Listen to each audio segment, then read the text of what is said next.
Fresh Prince, Will Smith. Fresh Prince, Will Smith. Fresh Prince, Will Smith. Fresh Prince, Will Smith. Fresh Prince, Will Smith. And who came away the victor in this matchup of epic magnitude? Will Smith versus the Fresh Prince for the West Philadelphia Championship. This shit was too big for West Philadelphia to handle. They had to go all the way to Budapest and back. Bang your head to the opening riff. I'm feeling kissable like Strange up in Boomerang here tonight. What's happening, y'all? It's your boy J-Dub, and welcome to episode 54 of The Real Rush, right here on YouTube. You know what? Let's actually go ahead and get on down to the brass tacks of what I got for y'all on this episode's Real Rush ticket. I'm a little hyped up still from last night. Went with some of the bandits to go see Whose Line Is It Anyway live up at the Strathmore in Bethesda. If you see that shit rolling through your town anytime soon, I highly recommend it. It was a sold out show. Everybody had a great time. I recommend it when it rolls through your shit.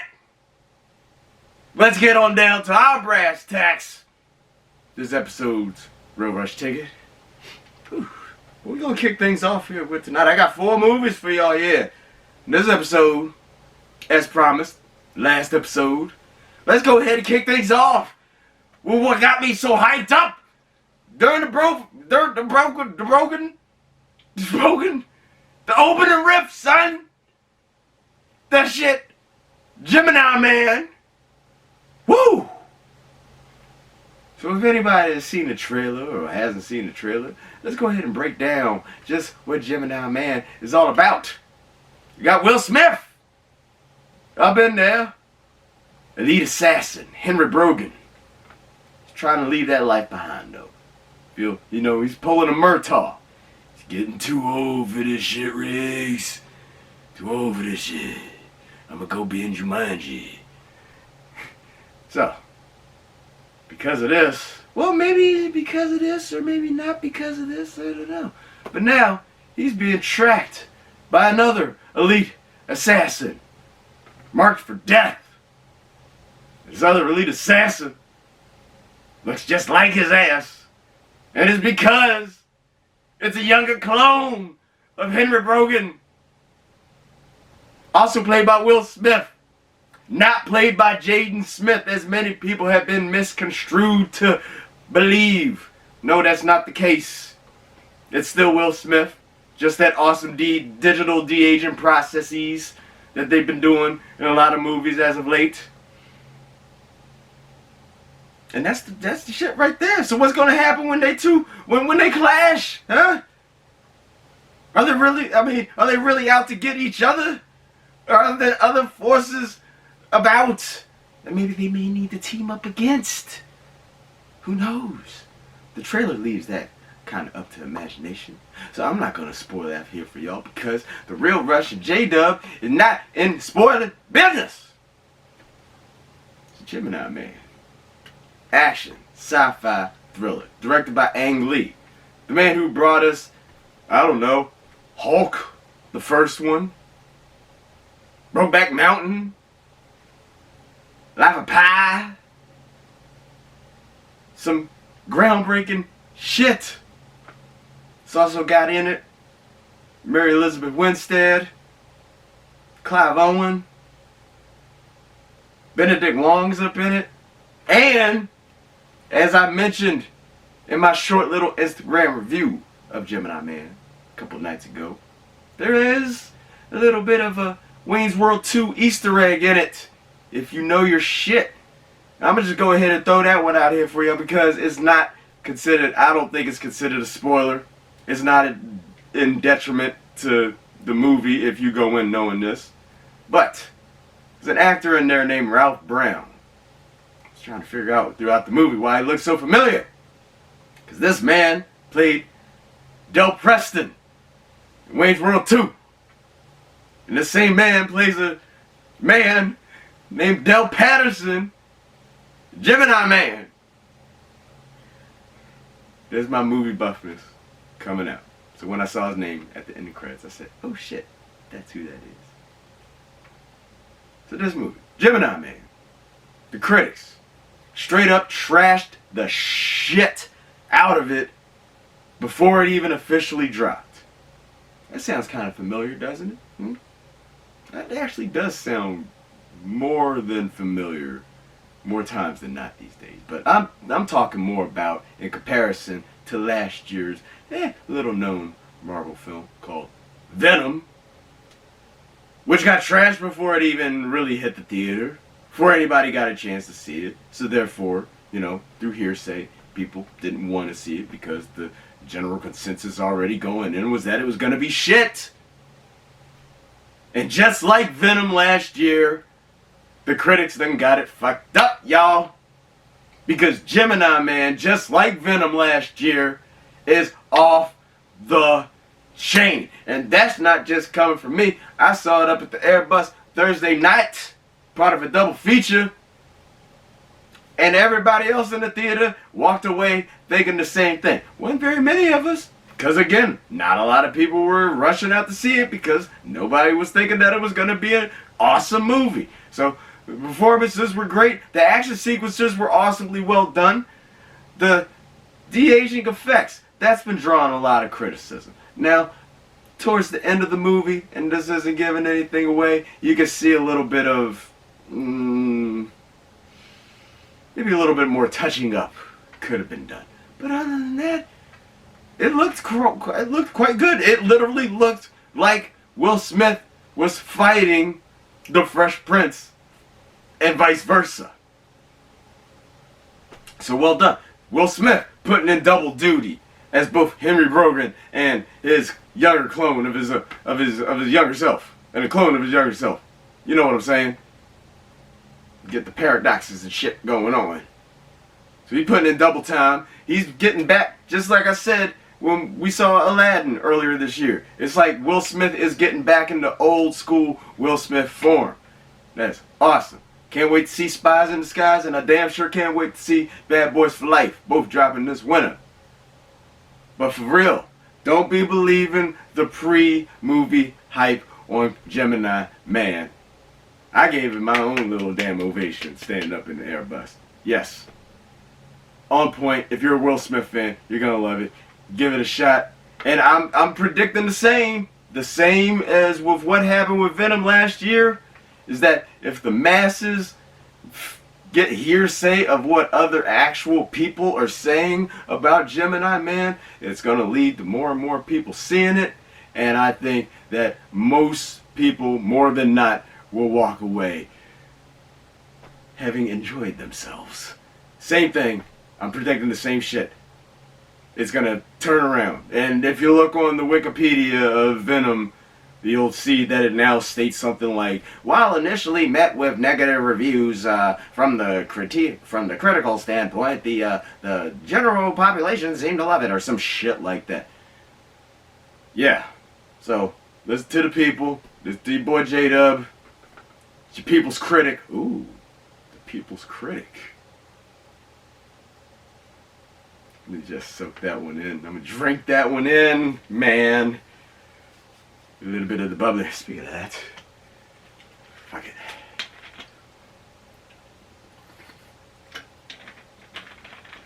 Listen to your boy, the people's critic, J-Dub, here on The Real Rush. Try not to fuck up the lights here. Go out, check Gemini Man. I don't think you'll be disappointed. And try not to look too deep into, like, again, back with the special effects and stuff. They were saying that it's not up to par to what it could be. But I mean, quite honestly, if you look back on a lot of the movies, like from like the 90s and such, and you look back on them now, the special effects really aren't that great. But back then they were the shit. So this is more than likely going to fall in the same bucket. Enjoy it for what it is. I think it's quite well done.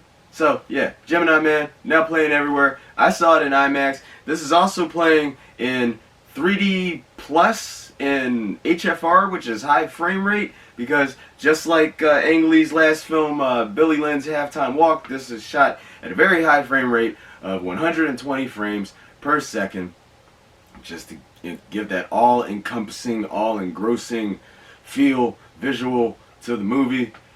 I'm not sure if that was fully displayed on IMAX or not. I wouldn't mind seeing this in the straight up HFR 3D version. That's been drawing a lot of criticism too, but then again, so did Billy Lynn's Long Halftime Walk for the same thing, saying that it doesn't look right on the screen. I have yet to see a movie in such format in a movie theater setting, so that remains to be seen from your boy. But if I get the opportunity, I will most certainly check it out. But in the meantime, Gemini Man playing everywhere. Go check that shit out. Highest quality possible. You know what your boy's gonna say. And next up on this episode's Real Rush Ticket, I'm gonna actually we're gonna do things a little out of order here, so to speak, because the next movie that I want to follow Gemini Man up with is Pedro Almodovar's new film, Pain and Glory. This is this year's official Spanish entry for best international feature film at the upcoming 92nd Academy Awards. This is about a man played by Antonio Banderas. He's a film director, famous film director, but aging film director. And he's coming to terms, as many cinemas are showing one of his most revered films, but he's coming to terms with the same film as it left not a good taste in his mouth, so to speak. And not only with that, but coming to terms with multiple aspects of his life as well. I wouldn't necessarily call it like a midlife crisis or anything, but just reflecting on his past and his present, not so much necessarily what the future holds, but how the past has shaped his current reality. It also stars Penelope Cruz, and this movie, outstanding. It had been highly anticipated, and it most certainly did not get, selected as as an entry for, Best International Feature Film, formerly known as Best Foreign Language Film at the Oscars, upcoming 92nd Oscars. But this film's so good. So, Antonio Banderas won Best Actor at the Cannes Film Festival earlier this year for his role in it. And this, I think, I'm gonna have to go ahead and agree with the with the consensus on this. This is most certainly Antonio Banderas' best role to date. Just strong performances by both him and the lovely Miss Penelope Cruz. Alberto Iglesias also won Best Soundtrack at Cannes Film Festival. I do want to draw particular attention to the movie score itself. It's one of those scores that just already sounds like you can hear it playing as one of the nominated scores, or when this gets announced as like a nominated film, because this I don't know if this is actually going to be like a nominee or not, but you can feel it as if you can hear it played at the Oscars or some shit. So very driven soundtrack, fitting to the movie all over the place. The movie itself classified as a perfect dramedy, so to speak, more towards the dramatic aspect of it than the comedic aspect of it, but it does have its comedic elements about it. Its familial aspects about it that I think most people can relate to. I found it very almost like a personal tale, just being a filmmaker myself and being able to put myself in Antonio Banderas' character's shoes, and yeah, great film, And just not just in Antonio Banderas, it's not just Penelope Cruz. Maybe I need to slow down on the Pepsi. But great performances all around. The cinematography on this is awesome. The screenplay, I think that's nomination worthy as well. We said the score. Yeah, this is a limited release right now. As far as I know, this is playing at the Angelica, because that's where I saw it, in Mosaic City, Merrifield, Virginia, Mosaic District. I'm not sure if it's playing at the landmark East Street Cinema just yet. It should be there soon, as it is also opening up at Cinema Arts Theater in Fairfax, Virginia, this coming week? No, it's already opened there, so it is playing there as well. Yeah. Pain and Glory, the real Rush pick for movie of the week. The real Rush pick for movie of the week. Go check it out where you can find this movie, ladies and gents. You're looking for something different, and if you're usually not one up for foreign language films, this is your jump off right here. Right here. Pain and Glory. Phenomenal movie. It touched me. I think it'll flip you too. Pain and Glory. Go see it where you can, ladies and gents. Next up on this episode's Real Rush Ticket. Now let's go back to the wider release movies, and let's go ahead and go on to the new animated film. And I guess you could call this sort of a reboot, or remake, or a new adaptation. More fitting for it. And I'll talk about the Addams Family, y'all. And this is the cartoon movie, the new animated movie, I should say. Is anything called cartoons anymore, or is it just CGI animation? That's another topic for another day. But this is, as if you know of the TV series, based off the classic 1960s TV series. And this follows the Addams Family living in New Jersey, as they have been discovered as living upon the mountains of some, pleasant New Jersey town. And everybody looks up to the big reality star of the New Jersey town, who, is one of those reality home makeover people, but, because she's a reality star, that means that there's a certain presence to her on camera, but there's a certain evil to her ass off of camera. And her and the Addams Family end up butting heads. There you go. There's your plot right there. I enjoyed the shit out of this movie, because I grew up loving the Addams Family. I like this movie because of the fact that it didn't shy away from its dark and macabre roots that the TV series, and I think the movie series, the 90s movie series, were very more truer to its darker roots as well. This movie doesn't shy away from that, despite it being a CGI movie for kids. Now, I do believe that I was one of the only people I think I was the only person in the theater to have grown up and remember the Addams Family, even though I'm not as old to have been around when it was originally premiered.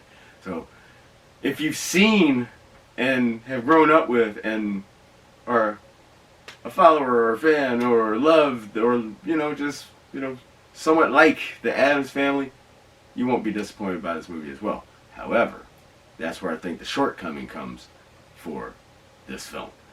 If you haven't seen the Addams Family, or if you're really familiar with its style of humor or anything, that can throw a lot of the audiences off, especially the kids who have no prior knowledge of the Addams Family.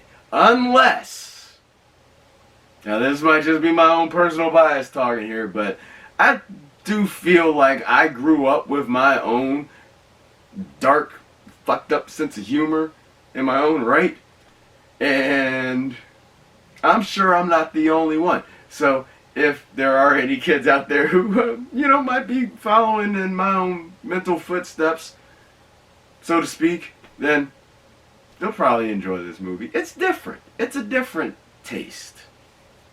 Yes. It's a different brew. It's a different thing in your cup. When you run out of coffee, you get the Addams Family. The best part of waking up is real rush in your cup. So it's a different roast. There you go. It's a different roast as it comes to kids' animated movies. So, take that for what it is. Average audience, it's going to depend on your prior knowledge of Addams Family. But, don't let that shy you away from it. I think you should still give it a chance. Absolutely. Like I said, get a different roast, get a different taste. It's not your average run-of-the-mill kids CGI movie. So put that in your back pocket, roll it up, and smoke it, and go see the Addams Family, y'all. Boom. Last but most certainly not least on this episode's Real Rush Ticket, we have this new film from the directors and writers of Bad Moms. This one's called Jexi. And this is about a man played by Adam Devine, who, much like many people in this era, they're attached to their smartphones, man. Everything they do, everything they gotta do, it's on a smartphone. Gotta be walking down the street with scrolling through the smartphone, looking at something, looking at Instagram, looking at making fucking text messages, whatever. What is so important that you gotta be looking at your phone while you walking? Like, that didn't even become a thing until like about 15 years ago. Before then, there was nothing so important that I need to know it at that moment while I'm walking. Motherfucker, I'm walking. Anywho, so he's attached to his phone and ends up buying a new model. And much like Alexa or Cortana or Siri, anything else out there like that, this one comes with an app named Jexi, voiced by Rose Byrne. And Jexi ends up actually falling for Adam Devine's character, even though he at the same time is actually falling in love with a real human being played by the lovely Alexandra Shipp. But because Jexi is, AI and all-knowing, and because he's got access to Adam Devine's character's personal shit, starts to raise hell for him and his life. So how exactly does that turn out? This doesn't seem like it's very high on the radar. I was the only person in the theater to see this movie, so much to the fact that the ushers came in about 10 minutes before the movie ended and checked it, and I guess they didn't see my little black ass head sitting there, and said, "There's no one in the theater," quite loudly, to which I said, "Yes, there is." Good job, y'all. I thoroughly actually enjoyed Jexi. Not only because of the message that it does send about, being attached to your devices all the time instead of making actual human connections and such, but once again, just same as Addams Family here, this offbeat comedy. I think the audiences are shying away from this one because it does tell so much truth, that awful truth that a lot of the masses just simply don't want to hear. And it's the fact that, yes, perhaps you are attached to your devices way too much to really, take in the awesomeness of the environment around you and actually living for you instead of for the blue thumbs and the purple hearts and whatever else they want to shove up your ass on social media these days. But yeah, I thought it was a very cute pseudo-techie rom-com. And much like the Addams Family, y'all, give this one a chance. Both Addams Family and Jexi, I would say, would be, right up the middle. So I would I would actually score Jexi a little bit higher than Addams Family as we, tie this up here.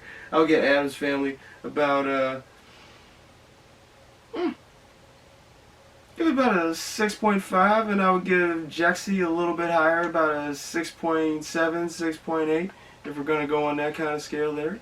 But yes, Jexi, should be playing in wide release, should be playing everywhere.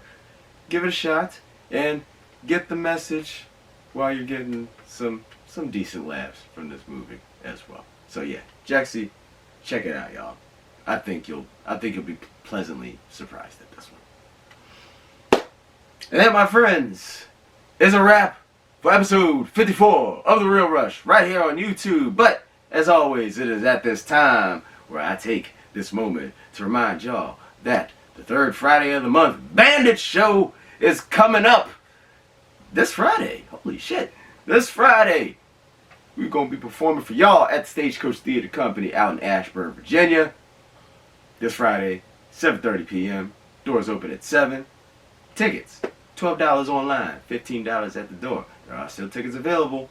Tickets do usually go quicker within the last couple days before the show. So, as always, I recommend that you get your tickets online, not only so you can beat the rush, pun intended, but because if you go online to get your tickets, your $12 ticket, but if you input the promo code JOHN, all caps, you get yourself a discount, baby. Where can you go online to find your Stagecoach Bandits third Friday of the month tickets? You can find those online at stagecoachtc.com/stagecoach-bandits. Excuse me, stagecoach-bandits. Once again, that is stagecoach, T as in Tom, C as in coach.com/stagecoach-bandits. Promo code John, all caps. Wear that shit the fuck out, y'all. And coming up for y'all next week on episode 55 of The Real Rush right here on YouTube, your boy is going to have, actually, oh shit, 1, 2, 3, 4. 1, 2, 3, 4. So on episode 55, I'll have 5 movies reviewed for y'all next weekend. And those movies will be, or shall be, I should say, you know, knock on wood here, fingers crossed and all that jazz. We'll have for you Zombieland, Double Tap. Definitely looking forward to that one. Haven't seen the first one in quite a while, but I did love it, the one and only time that I saw it. We also have Maleficent, Mistress of Evil. Haven't seen the original one of that in quite a while, but also love that one the first time I saw it, so I'm looking forward to both of those. Then, on the same day, Angelica, fingers crossed, they're dropping Parasite. Really looking forward to that one. And they're also dropping the same night what is being called this year's best film, The Lighthouse.